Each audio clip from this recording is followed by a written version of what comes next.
Dancing or the...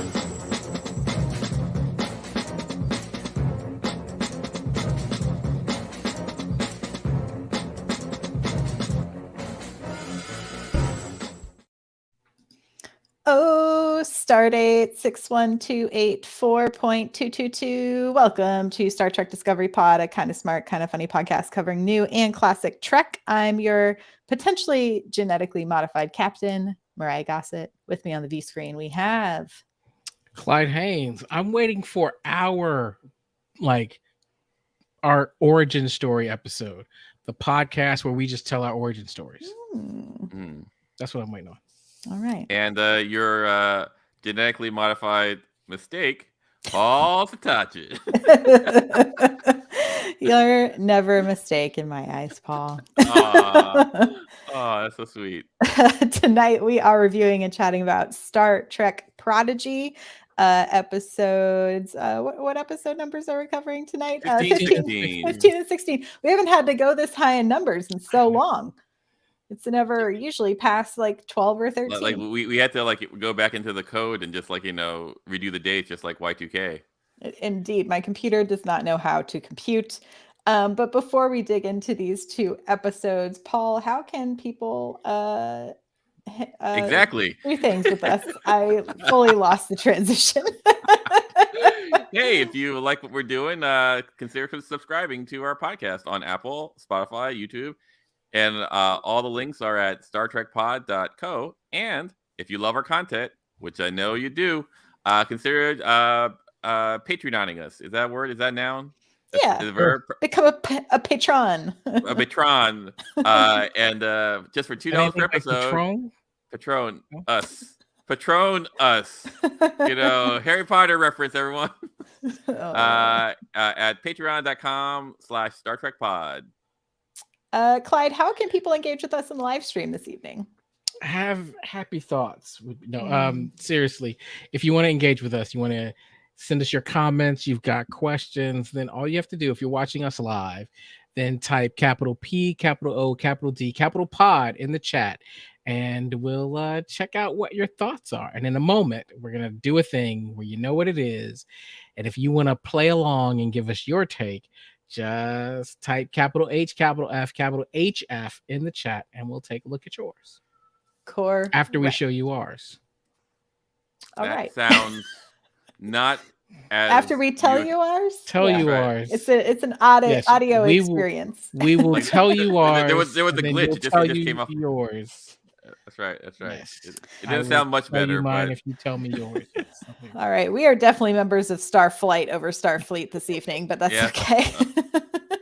All right. Tonight we are talking about Masquerade, which was directed by Soon Shin, written by Nikhil S.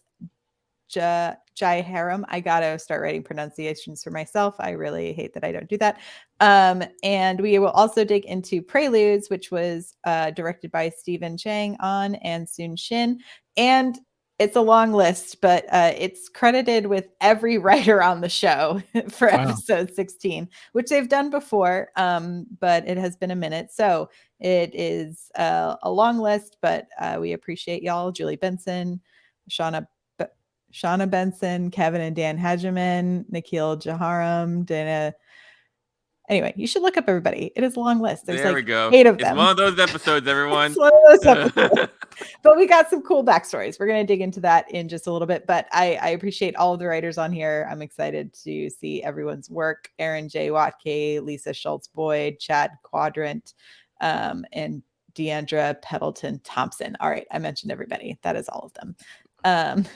Anyway, I think it is time for us to discuss episode 15. But first we gotta do a little thing. We gotta do some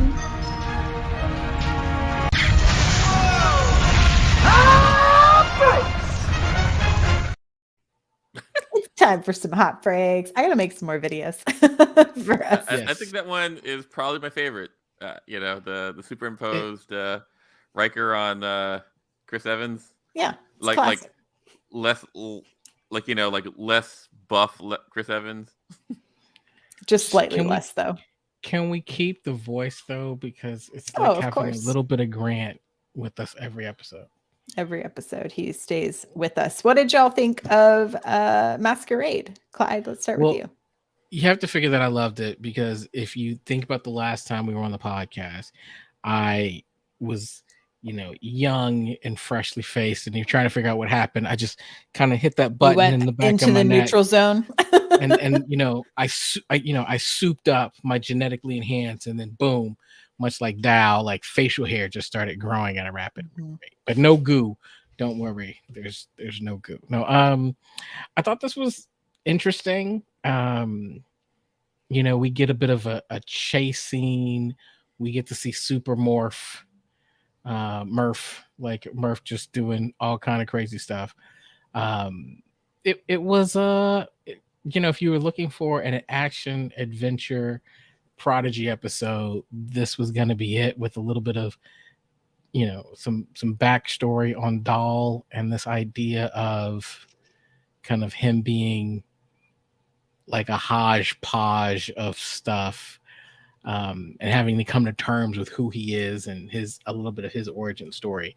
I thought it was interesting. Thought it was a good episode, and plus we had the incredible reveal at the end that just was like, okay, worth watching, just to say, okay, what happens next. I'm excited to see the next episode, which we'll talk about in a little bit. Mm-hmm. Paul, what about you? Well, I'm a sucker for a upgrade episode. One of my favorites was in Next Gen was the nth degree, where Barkley becomes like super smart. Super Barkley, yeah. Yeah, and so seeing Super Dow is totally up my alley. I think the resolution from the Starfleet, the Dauntless Romulan thing seemed a little like I kind of want to dive into that more, as opposed to just a stalemate, and then here's Janeway, and then now she's just sitting again. But aside from that, I thought it was great. The reveal at the end where you find out that Janeway's a ghost. Just kidding. That's good. I was like, wait, what? What did I miss? No, I thought that was great. I think I had something that was the admiral that Jane was talking to. Was that Jericho? Yes. Because it goes man, no one plays an asshole like Jericho. Yeah. I was kind of oh, this is so good. I'm so glad they used him. Completely reasonable, but why you gotta be you? I think that was great. So there's a lot of good stuff in there. Yeah. He will always be. And this is, again, I don't know what's with me in these old references, but he will always be classic references. The classic, thank you. The guy from RoboCop with that's right. OCP, the head of OCP. He'll always it's I met him as a jerk, and over the next 40 years, he's not disappointed. He can play it well, very well. Yeah, I agree with y'all. I thought this one, in kind of watching both of these episodes today, I feel like they balanced each other out well, because I felt like the plot was a little weak in Masquerade, but we obviously got a ton of exposition, and I'll talk about the other episode a little bit later. But I felt like we definitely got lots and lots of action this ep. I thought the Romulan Death Squad was it was done well for a kids show, right? I was like, how are y'all going to handle this kind of level of violence that can ensue when you have Romulan death squads involved? And then, but it's really consistent with the first episode of Picard, with when they had, so I think I like how it's of the same universe. Yeah. And I love when we get a planet elevator shaft jump scene. I feel like it has now become just a staple of every series. We have to have one. So I really enjoyed that, and I thought it was fun to finally get Dahl's backstory, and to kind of hear how he is processing all of that. And I think we get the bigger processing in episode 16 as well, hearing more about everybody. I have a question about that. How do you feel do you feel like they built up the mystery of Dow's origins, and then all of a sudden here it is, you know, or I do you feel feel like like it's still a bit of a mystery. Yeah.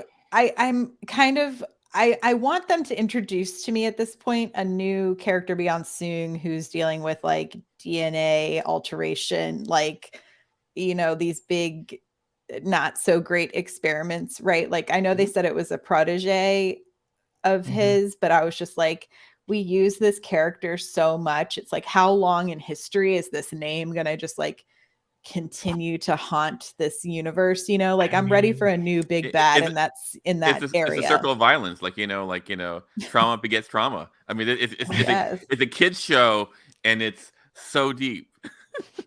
well, I think it's to answer your question, Paul, and to comment on what you just said, Mariah. I I think we haven't really heard Dow's backstory yet, Sure. right? Like we keep Right. getting snippets, but I think there's more coming. And this is a kid show, so Mhm. my expectation is that Dahl has a backstory that is amazing, right? Amazingly positive. Because right now he's largely not. It's not that positive. So I have to think that the reveal is going to be. It's an incredibly positive, data-esque origin story. Yeah, I see that coming. Cool. It'll Like, be interesting to see if he ever gets to interact with like a data or a data like character. Yeah, but I agree. It's interesting because now we've got this Soong character on two different reincarnations of Star Trek. When we think about Discovery and Lower Decks, I mean not Lower Decks, Prodigy, but I'm wondering if we're going to see them on Lower Decks and Picard, and just do the whole, and Strange New World. We'll do all five, and it'll just be kind of a gag amongst writers, right? It's like the Star Trek hat trick, Yes, like it's a it'll be a bingo, Star Trek trivia. bingo. Yeah, it'll yeah. be a trivia question like, what character was influential in all five new series of Star Trek? That's what it's going to be. Yeah. Would y'all, so I thought it was fun how there was like an ad for this doctor as they're going down the elevator. It reminds me now when you go up to a gas station and even just pumping your gas, they play ads for you, which I find very Mhm. annoying. I can't even imagine how long you had to watch ads on a giant space elevator, how long that ride would take for something like that. But I thought it was a clever way to introduce the character of Dr. Jago. Would you let the doctor alter your DNA? If so, what traits would you want enhanced and what would you want unenhanced? Clyde. There are so many ways I could go with that. Many are appropriate, many are not. But I'll Star Trek Pod After Dark, everyone. no. What Tune I'm in. talking about is what I meant was like, you can't see me if you're listening to this, but I have no hair on my head. So the first thought is like, would I like have it altered so I have a nice, well coiffed afro? No, I think first of all, the answer to your first question, let's say the real answer is no. Much like most of the stuff that is advertised to me on a gas station TV monitor, I am not buying. Especially anything in the area of surgery, healthcare, or DNA replacement. I'm not getting it from a TV monitor and a space elevator. You don't trust But the doctors with billboards? not even a little bit. So, but let's, for the sake of the discussion, let's say the answer to that question was sure, why not? What would I enhance? I would definitely look to like read. I'd want to read faster, like just be able to be quicker in terms of processing information, holding on to information. Like basically, I'd want data superpower of being able to like read everything really fast and retain all of that information. That's probably where I'd go. What about you, Paul? Interesting. I mean, like, I have no problem with gas station doctors. Because, like, if they're advertised on a space elevator, you guys assume that they paid a premium for that, and so they're probably very successful. So they're because you want to experience that. Like, I think, like in my youth, I would probably have gone with like, give me the Bashir, like just a little mental upgrade, a little tactile, a little more Olympic style, like what you call it, hand-eye coordination. But as I've grown older, I would like the Bashir plus like the ability to have a nice singing voice. I've come to realize that, like, oh, I sound awful. and it's not even that I'm out of tune, although I oftentimes am. But it's I'm out of tune, and my singing voice is just grating, and I'm like, that's no good. So and immortality, Oh, really? Immortality? like I'd be okay just like watching all the people I love die. It's okay. It's like I'm very Buddhist about that. Like it's gonna happen, so I'll find new people to love, and then they'll die. And, I'll be like a vampire without having to drink blood. That's called an immortal from the Highlander series. Hey, there you go. Like there can only be Paul. Be one. But I'm one to take big swings with my genetic makeup, apparently.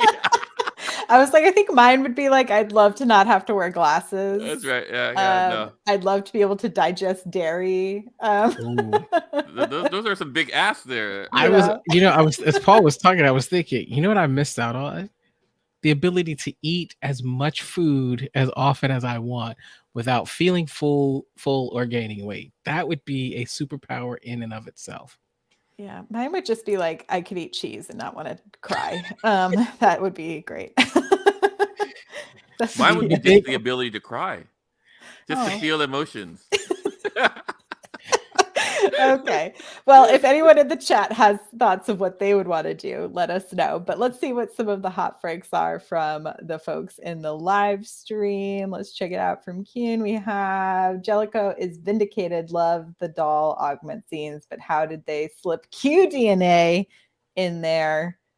I mean, it's not like the Q we know is really that I don't know. I feel like he's pretty freewheeling. I was going to say, easy to get something from him. He was going to knock up Janeway.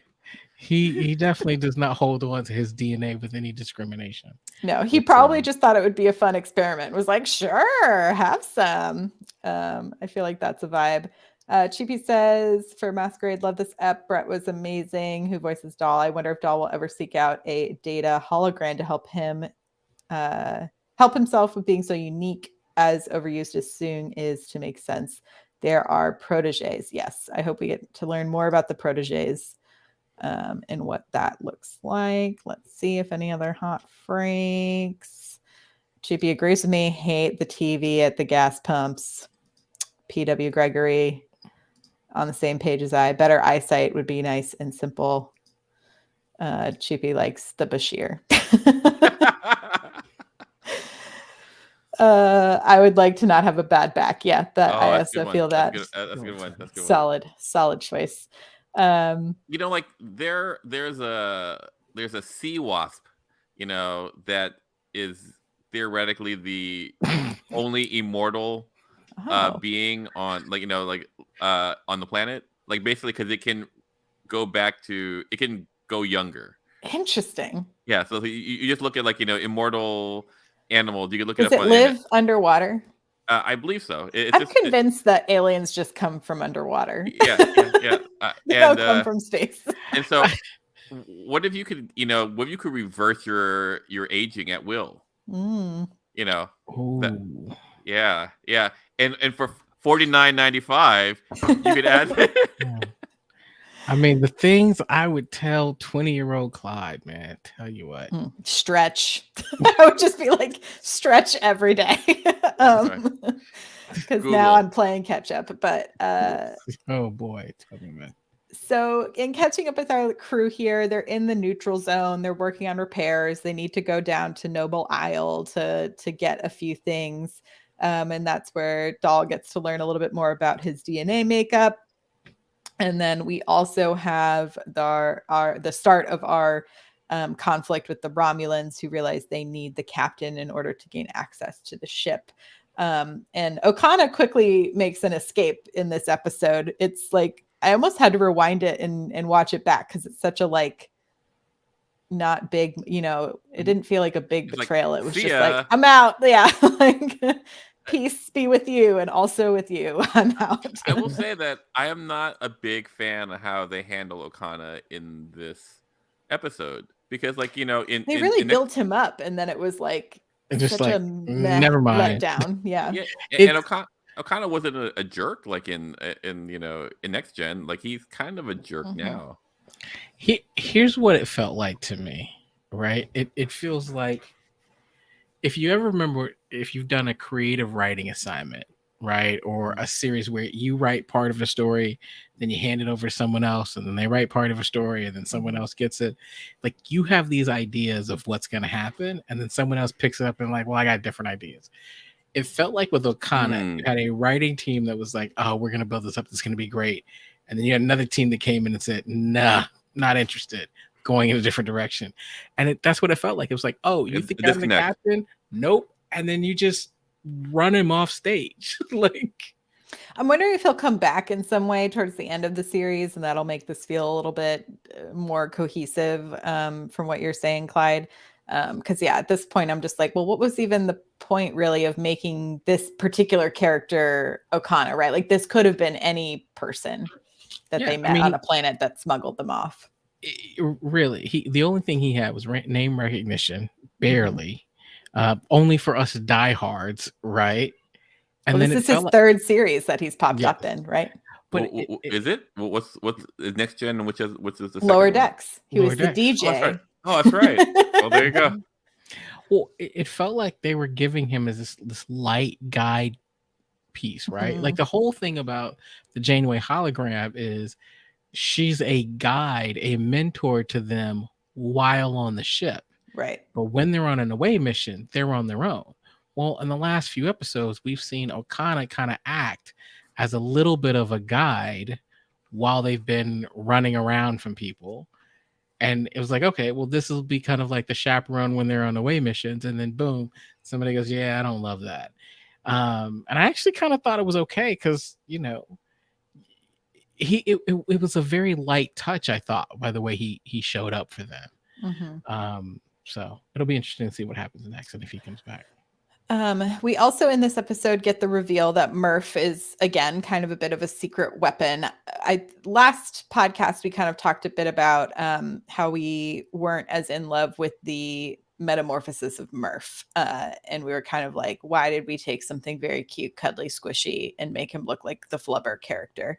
But we now see that there are some advantages, and I feel like it's probably more helpful for this character to be able to do things than just burp and slug around for sure. But it was fun when he did just like burp and slug around.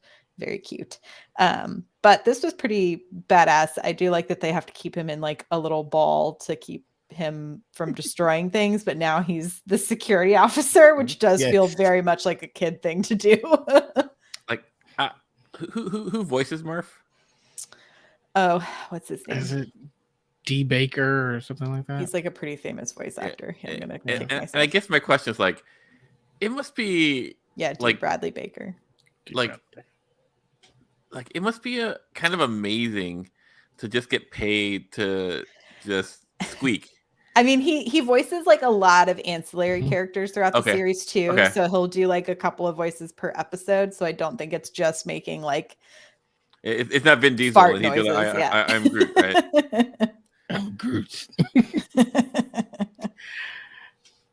I mean, I think there was a line in here. It's like he's indestructible, but he still feels, or something like that. It's like that's a great line. I'm happier with where we are with Murph today, and they needed muscle. Yeah. Right. And because Rock is too sensitive, I think, to be our muscle. But I think that's an interesting kind of juxtaposition, right? So your muscle is the squishy character, and your heart is the rock hard, menacing, not to jump into the next episode, but monster-esque character. That is, that's funny, right? Yeah. I enjoy the juxtaposition between those two characters for sure. Aboard Janeway's non-holographic Janeway's ship, we have them kind of keeping track of what's going on with the Romulans. A potential, they almost shoot and explode the protostar, but they program the missiles to go the other way at the last minute when they realize the Romulans don't have the ship. And it feels like Admiral Janeway is at least starting to understand that there's something going on, that these kids are trying to keep the ship away. Right. And she's starting to put some of these pieces together. And towards the end, we get the big reveal that Essentia is actually a Vonnegut, like the Diviner, which I thought was a very surprising twist. I definitely did not see that coming until this episode. No, I did not see that coming, like, at all. I was thinking, because I mean, I thought that was a great kind of head fake, right? Like, it was one of those things where I'm looking at the time like, man, she's just really leaning to the Diviner. Like, she has no idea how bad he is. And then boom, it's like, oh, like, I did not see that coming. And did you see that she went to the elevator doctor? Yeah, because she had the button on the back of her head. See, it worked totally fine. Well, I was like, that's very impressive that it was able to get past like all of the Starfleet, know, sensors and stuff. The doctor does good work. Apparently, she does. I don't think the doctor does good work. And if I had to guess, what is it we call it? Like theory time? Clyde theory time. Yeah, I think what we're going to find is that how they defeat her is the malfunctioning button on the neck. Okay. That could have some potential. And if Clyde is wrong, everyone, he will pay anyone who challenges him $1 each. Negative. So make sure you're subscribing to our Patreon. one strip of gold-plated latinum, everyone. There you go, latinum. For everyone. Like, just for some ship talk, you know, like we just got to see the bridge of the Dauntless, right? And it's the same bridge as the slipstream ship in the Delta Quadrant. So like, did they just steal, like, you know, the plane? Because the Dauntless has the quantum slipstream. Well, it's also it's also a slipstream ship. Yeah. So it doesn't look like a Starfleet bridge. It looks like I forgot what the name of the race bridge was, but like, anyway, I love the detail. I was going like, but like, wouldn't have you changed it? I don't know. Who knows? Like, you know, like obviously, it ain't broke, don't fix it, I guess. Yes, that is the motto of Starfleet. Also, yes. but also, I look at this and go, from a demographic standpoint, the people who are likely using this have never seen the actual slipstream ship. So why not use it? They won't know. Yeah. Little did they know a bunch of older Star Trek fans would be sitting here time watching and then examining each and every episode. Yeah. No. Oh well. Do y'all have anything else you want to talk about for Masquerade before we dig into Preludes? I guess the Masquerade is the reveal at the end. I was going like, why is it called Masquerade? But now that I'm getting it, like, maybe I also get a brain upgrade more than the Bashir, just because, like, you know, apparently, like, just a little wind up. That's right. Get the obvious, you know, whatever. Anyway, these dreadnoughts are pretty scary. The dreadnoughts are pretty scary. They feel like something straight out of Star Wars, Attack of the Clones. But are we getting into your hot freak here? Should we? No, I'm just saying in general. Like, in general. Oh yeah, when he morphs out of the table. Yes, when like she walked in and was like dreadnought. I was like, what the? Yeah.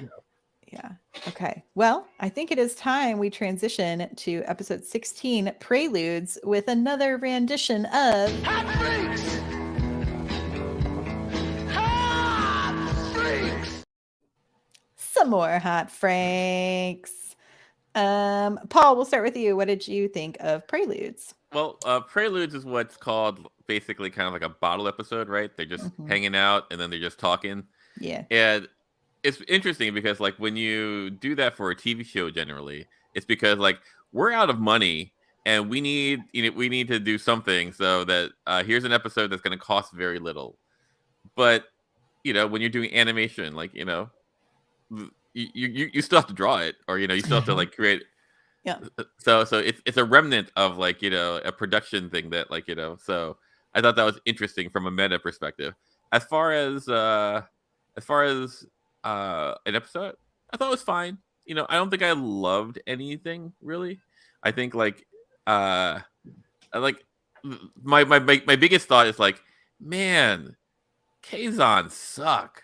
Yes. Yeah. Agreed. I'm trying to think of like Man. what if they were an animal in the animal kingdom, what would they be? Like, what's something that's mildly menacing and just sucks? Like a Snake. hyena. That's what I came up with. I went to Lion King and I go, the hyenas, like they just suck. Although their bite is very strong, stronger than a lion, like because they eat bone. But and this is So many talk animal with Paul. facts tonight, Paul. Have you been watching a bunch of documentaries? Been watching the Animal Planet. We got sea wasps. That's we right. got the bite of a hyena. That's right. But yeah, I was just thinking of the Kazons, and especially when they captured Zero and they had the visor on. I go like, how'd they know to do that? But like it's all these. But the touch is great because I go like, yeah. Anyway, I just walked away with like this isn't the intent of the episode, but my takeaway was Kazons always suck. It was Hot quite freak. the pattern. They really set it up that way. Yeah. Clyde, what about you? I've often said on this podcast that I hate like flashback episodes. Like they're just a waste to me. It's like, look, I've already watched these episodes. Why are you giving me clips of them again? Right. But what I do appreciate, the two things that I do love, and I've said this a few times, I've said the first one, Tim, is I love a good team up. I'm always here for a team up. And I'm actually always here for a good origin story.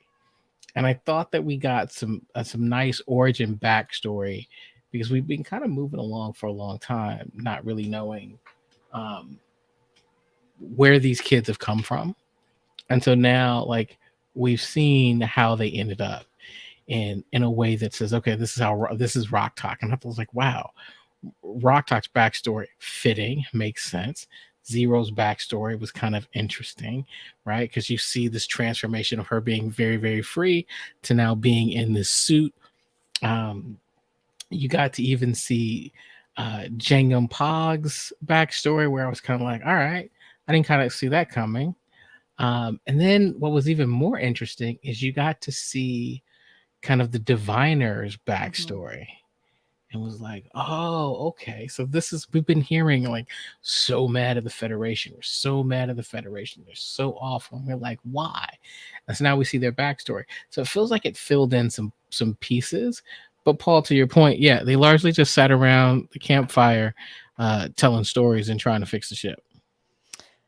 Yeah, I agree with both of y'all. It was a lot of information to get dumped in one episode. Like I feel like there's 23-minute episode of what it is. That's kind of why I was like, these felt like a good pairing, but it was like moments where I was like, oh, I wish we had gotten like some of this in the other episode because that one felt so light on like character development versus like this episode was nothing but character backstory across the board, especially I think the story of the diviner and like the legacy there was like so much to kind of like take in right at the top of the episode, and the story of Solemn and their planet. But in hearing that, and that's kind of generally my hot freak. But I overall I enjoyed the episode.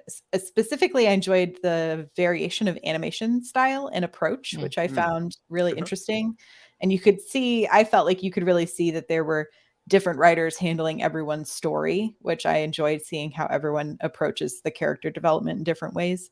And some of that was reflected in the animation, specifically around Solemn, which I thought was interesting. They used very like kind of Soviet Cold War era, like poster art inspo. I felt like there was some really interesting pieces there, especially if you go back and look at like when they're looking at the ship and it's all the still frame stuff before they kind of move into, it felt very poster prints, which I thought was a cool way to handle the backstory there. But in hearing their story, which was essentially like the Federation showed up, some of us felt like we should join, some of us felt like we shouldn't join. So then we dived into Civil War. It's like that huge blame on Starfleet to me feels like a stretch. I was thinking the same thing. Like it was a little thin. Like you just I not to defend the Diviner and the Vindicator, but like there's probably more to it than that. Like right? Which this is just their this is like their propaganda story that they tell themselves, right? Exactly. But which is what I'm assuming is why they're using this kind of like propaganda poster. I was like, oh, this is what they've been told is the reason for all of this, right?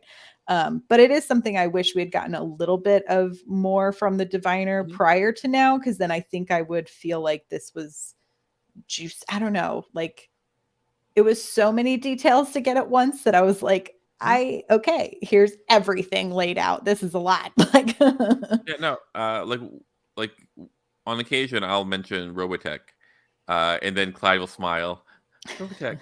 But but they're like in a very classic like episodic storytelling, like usually one person gets the backstory, right? Like in an episode, and that way you can focus on that person and that emotional beat, right? Whereas right now, like in some ways people are emotionally stepping on each other because it's just so much so much at once. Like it's a kids show, so I see why they did it, but like I can't imagine this is a kid's favorite episode in some ways. You slowed down so much to get the exposition. But it's interesting. I think it depends. Because I think if you were a Rock Talk like fan, this was a great vignette for Rock, right? Like you've wanted to see Rock in this kind of both as this stalwart kind of incredible force, but also with a tender heart, and you got it all, right? So but imagine like going on a mission and all of a sudden Rock meets the person who sold her away, and then she gives the backstory. Then they have to deal with that person. Imagine that story coming out that way. That would take a whole 23 minutes, as opposed to just this little vignette. Because like truthfully, like you could theoretically go without seeing this episode, and you haven't missed anything, because like everyone's backstory is sort of irrelevant to where they are now, right? I'd say except for the story of Solomon. Like sure. So in some ways, like I feel like this episode shifted into neutral a little bit. And so it maybe that's literally the purpose of a campfire scene or an episode. So I'm not dropping any insights here. Well, yeah, I think to jump on what y'all are talking about specifically, I really enjoyed Rock's backstory and seeing how she was kind of like, I lived kind of like a not great life, and I am very interested how Rock even got into there. that position. Yeah. Because it already was like, oh no, you went from like being like in a bad situation to an even worse situation. Like it was like you made the most out of a bad situation, and then you went into something even worse. I do love that it just parallels Conan the Barbarian. Yeah. And then I wrote WWE was my note. It was just Rock WWE. And then we have Zero, who tells the story of like kind of this magical exploration time, and then it's like Dark ET. Dark ET, yeah. That's right. Like ET comes around, and all of a sudden, like the feds get them and gets ET instead of like Elliot. Yeah. And then for Jenkum, I wrote The Ship of Orphans. He wakes up. It's kind of like that bad Chris Pratt movie, but with a better ending. Passengers? Yeah. There was literally a comment in here. Karen said Passenger head passenger vibes. Yeah. No, like in some ways, Jankum has become my favorite character.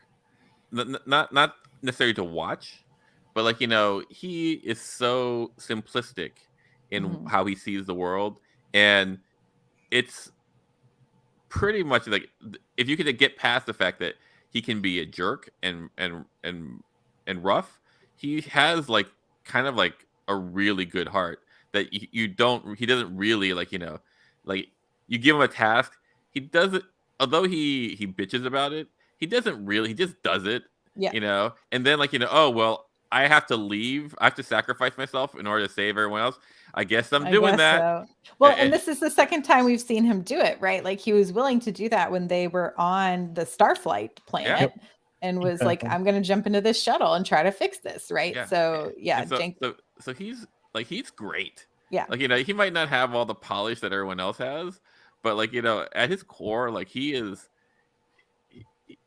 the person you want in your corner.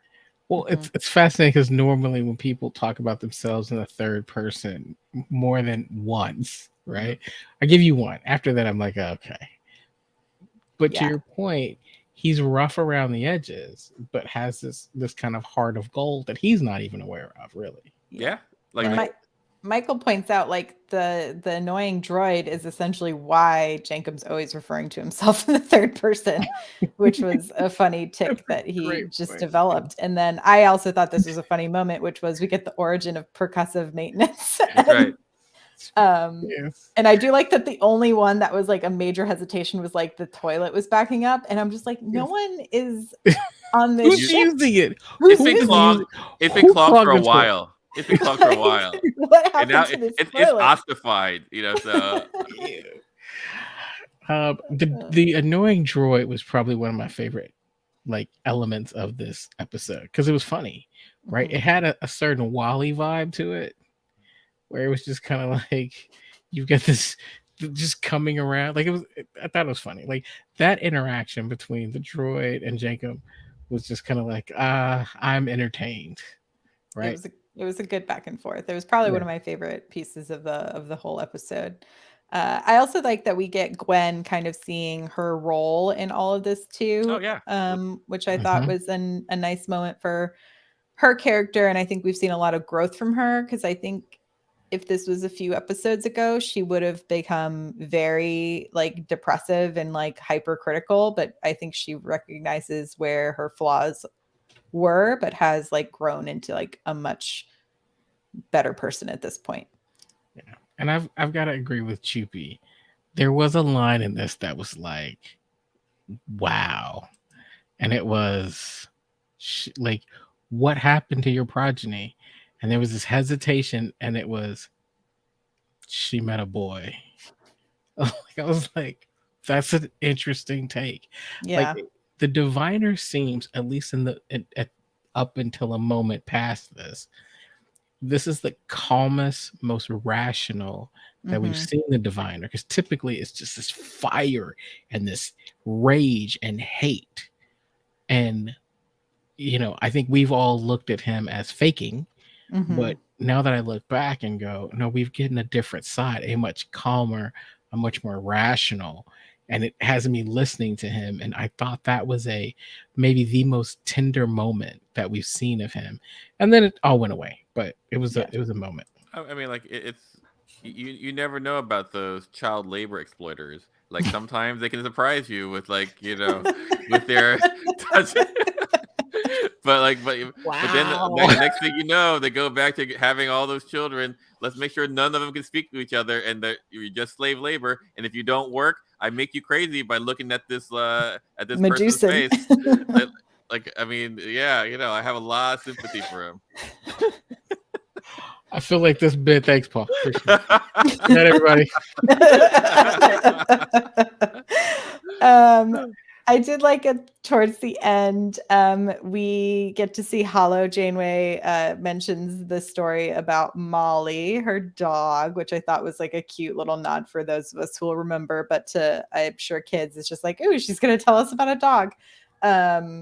But I thought that was a nice little nod to the adults who they all know are watching this show. And then we have Admiral Janeway walking into the quarters to see that the Diviner and the Vindicator in cahoots. Well, you know, Mariah, the thing I loved about that was right before that, and the fact that Janeway's, we get these backstories in this, like, who are these kids? Mhm. And she comes to the realization of These are just kids. These are just kids who've been horribly treated, Mm-hmm. and they're just trying to make it. So she's no longer chasing them, trying to get them and thinking of them as bad people, but she now is understanding who they are. And I would that was a relief, because I didn't want that to go on episode after episode after episode. I was actually like, okay, great. So they're not the villains in her eyes. They're kids who need to be rescued. Yeah. For me, like, my takeaway of that was like, so they go to, like, is it the ensign's room or It's the ensign's. Well, the ensign's quarters. Yeah. And Janeway just walks in without knocking. That's true. I go, serves her right. Karate chop. Admiral. Kirk shot to the back of the. It's her ship. She can do what she wants. I guess, but like, it's that's also for an ensign that doesn't have to sleep in the big bunky quarters. Yeah, I mean, just walk on in. I mean, that just seemed like, I don't know. Here's my thing. Like, have we not read enough captain's logs to know when you're going to confront somebody, Bring you should someone? probably bring security? Like, Well, stop, I don't know if she stop knew short. that it was going to be that kind of a situation. I think she assumed she was bringing someone because her ensign that she trusts is in there. No, bring somebody with a phaser. Like, bring somebody who's trained Yeah. to phaser people. This is some open carry stuff you're laying down there. No, listen, I'm not. Believe me, I'm not. It's your own ship. You go in packing. This is your Guns own a-blazing. I'm saying, look, here's what you know. You know that you have a stranger on your ship that you're starting to suspect is not who you thought they were. And you've got questions. And when you ask, where are they? They are with your ensign. You have no idea what's going on. For all you know, maybe they've got your ensign hostage. I'm just saying, you got a security team, right? Maybe you got some Makos. I don't know, but you got some security people Makos. Thank you. You like that reference? You went yes, to Enterprise. I dug. Yes, for those of you who know the pod, I used an Enterprise reference. Yes, it did. But no, bring some security just to, for backup. Maybe you don't need them. Maybe, but that's their job. This is what they're supposed to do, is to come with you when you confront sketchy characters. That's all I'm saying. Yeah. No, it's a freak. It's a hot freak. All right. It is a hot freak. I feel like it would be remiss if we didn't mention we finally get to see Chakotay and what's going on with Chakotay and his crew, whose first officer is also Aurelian, which I am loving all of the Aurelians that we get in the animated series now. But we see that he is stuck on Solemn in the future. Yeah. Right. Yeah. So James is gonna wait a long time. Yeah. It's a long road, you might say. Game from here to there. Yeah. Boom, Clyde. Welcome you back. Well, at least Mike's not singing. So. Oh, we talked about me singing, right? Because But what did you think of kind of that situation on Solemn, and do you think Chakotay? Do you think we're going to get Chakotay back? Essentially, is that possible? I hope not. Yeah. I understand why we're saying that, but it's more for the actor than the character. Yes. What I look at is this is a kids show, right? Mm-hmm. Like, you can't introduce a character that they're searching for, and then that character is dead. Like, you're not going to do that. Dead in the future. I'm just saying, you're not going to do that. Just like Burnham. Again, kids show, right? Because if my kids were watching this and you kill off a character, and now my 5-year-old is asking me, what happened to Chakotay, Dad? Do your kids ask what happened to the Romulans that get tossed off the elevator? Nice. No. No, this is Roast Clyde night, everyone. Welcome. I hope you bought your tickets. Here's the thing about the Romulans, and I thought about this earlier, and this is the slight difference. We never really see them, right? They never take off that motorcycle helmet, right? So as far as we're concerned, they're inanimate objects, and I think that's how you can get away with it, right? You can toss them off a space bridge when they are essentially robots, but the minute you give them a face and a name and a voice, you can't do it. That's true. That's like, did y'all watch Power Rangers way back in the day? Do you remember the like muddy putty people? I will not confirm nor deny that I watched the Power Ranger. What's embarrassing about watching Power Rangers? No, it was a classic. Rita Repulsa, incredible villain. Oh yeah, like I love all the the Asian Power Ranger was what color was she again? No. There's so many things. I mean, hey, whatever. Don't worry about it. Choo-choo, everyone, pause. Coming in hot. Phasers in hot. No, I get it. It's all problematic. Yeah. I have no qualms admitting that the Power Rangers is problematic, but to the point was watching that show as a kid, I'd watch them beat the crap out of these inanimate, characters. Absolutely. I mean, look, I'll take it even further back and go pre-Power Ranger and go Voltron. Yeah, right? Voltron's It's the same thing. You can kill monsters, you can kill robots, but you don't kill people on on kid shows. I don't know. I think of Final Fantasy VII. You ever play that? Is that a kids thing though? Well, I mean, it was on the PlayStation. It started out that way. Yeah. It was nice and fun, and it was the most tragic thing of. And I'm 20 plus years old at that point. Mhm. I'm like, I go, wait a minute, what just happened? Is she dead? Are we gonna bring her back? And the answer was like, no, Paul. That's what happens when you're impaled with a sword, and you're like. That gasp. I'm so sorry. I'm coming hot today, guys. I don't know why. Like I love it. Bring it. Arrow breaks. It's all good, all valid, all enjoyable. Anything else to say about Preludes? It'll be interesting to see where we go next. Yeah. We have what happens to Janeway. I was going to look to see how many episodes we have left in the season here so that we know what is going on. There's a 2-part finale, I know, but we have 20 episodes total. So we have 4 more episodes. Yeah, so in 2 weeks we'll be back on the 15th to discuss episodes 17 and 18, and then I have to TBD if I will have internet access on the 29th for us to discuss the finale. I will be on an island in Canada. So we'll figure that out and let y'all know.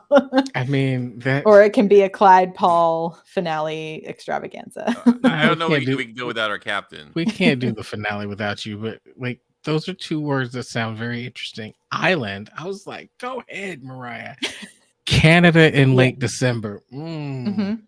Yes. No choices. Life. Are you making the right life choices? Are you sure? There's a hot springs resort though on said island, so I think I'm making the correct choices. I'm not mad at you.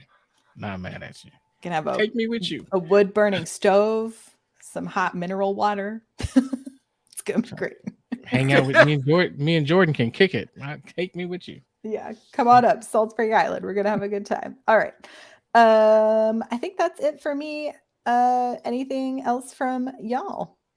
No. Is there anything coming out next year or early? Like when? I think February is Picard, right? Yeah, like I'm still, this just like the I think the Indiana Jones 5 trailer just dropped. And watching it like, oh. After 4, you got me again. I guess I'm gonna watch it. I don't know what 4 you're talking about, but I have heard that there's Phoebe Waller-Bridge is involved in this In potential 5. new one. Yeah, no, yeah. I think you mean 4. I don't acknowledge the existence of Yeah, this that's other right. one that you That's right. speak of. It's in some like storage unit, like in the bowels of DC, right? Yeah. But I was like, oh well, it looks really good, and I feel the same way about Picard season 3. I go like, I watch the trailer, I go like, dag nabbit, you got me again. You get me hoping again. So I have not seen a Picard trailer. it's good. Here's, Clyde, they're ships. I know, but There's- you don't understand. We got the screeners last time, Uh-huh. and I watched those first 3 episodes. And Mariah, I tell you, like I was bouncing around, talking about how great it was and how amazing. Like I was just like, this is like they did it. And then by episode 5, I was like, I'm not sure what's going on here. No, So I'm coming in this time a little bit more measured, less excitable, and more of a wait and see. Let's see how this goes. Because I was really excited I'm going in warp 9.997, and I'm going, and if I hit a supernova, so be it. So be it. Well, TBD, but we shall finish out Prodigy and then we'll have a little bit of a break before we dive into Picard. But I think that is it for us this week. We will be back on December 15th, talking about the next 2 episodes of Prodigy. You can find links to subscribe to the audio version of this. If you're listening to the audio version and you want to check out the YouTube video, you can also find links to that all at StarTrekPod.co. You can also find links to our Patreon. Clyde, where else can people find us on the internet, on the platform that still exists? We didn't know it was going to for a few weeks, but Twitter's still around. You can find us at Star Trek For now. At Star Trek Pod on Twitter. And yeah, at StarTrek.co. I highly recommend checking out our Patreon for $2. You can hang out with us in the Slack. 2 strips. It's fun. 2 Latinum pieces. Thanks, Karen, for helping us with social media. Appreciate you so much. Karen? We know some people have gone over to like Hive, and what's the other one people are going to? Mastodon. I'm waiting to just see what kind of prevails as the place people go, because as of now, like Hive broke yesterday and it's going to be down for 5 days or something. So, TBD. So you're going to let everyone Thunderdome it, and then you just go with the winner? Yeah, cool, exactly. Cool. Exactly. All right. Thanks, everybody. We will see you next time. Live long and prosper. Goodbye. Bye, everyone.